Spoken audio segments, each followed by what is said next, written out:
আজকে যে গল্পটা শেয়ার করতে চলেছি সেটা হচ্ছে পাঁচমুড়ির তান্ত্রিক। পাঁচমুড়ি গ্রামের শেষ প্রান্তে একটা জমিদার বাড়ি ছিল। সেখানে কিন্তু কেউ থাকতো না, সেখানে থাকতো শুধু এক তান্ত্রিক, যার নাম হচ্ছে ভরতনাথ, যিনি মৃতদেহে প্রাণ ফেরাতে পারতেন। একদিন গ্রামের এক লোভী জমিদার অনন্ত রায় তার মৃত ছেলেকে ফিরিয়ে আনার জন্য ভরতনাথের কাছে যান।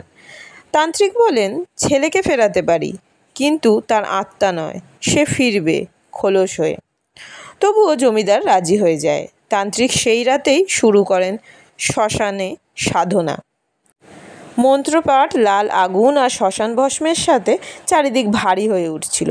হঠাৎ শুনতে পাওয়া যায় একজনের কান্না। মাটির নিচ থেকে যেন কেউ ডাকছে, বাবা। ছেলেটি ফিরে আসে, চোখ একদম ফাঁকা, গলার স্বর খামখেয়ালি। কিন্তু রাতে সে হাঁটতে শুরু করে ছাদের কার্নিশে দেয়ালের ওপর দিয়ে। তার পায়ের ছায়া নেই। একদিন সে তার মাকে বলে, আমি তো অন্ধকার থেকে এসেছি মা, এখন বাবার ডাক আসছে। সে রাতেই জমিদার অনন্ত রায়ের গলাকাটা মৃতদেহ পাওয়া যায়। গায়ের লোকেরা জানে তান্ত্রিক ভরতনাথ কাউকে জীবন্ত করলেও আত্মার ওপর তার নিয়ন্ত্রণ থাকে না। অভিশপ্ত আত্মারা ফিরে আসে শুধুই প্রতিশোধ নিতে।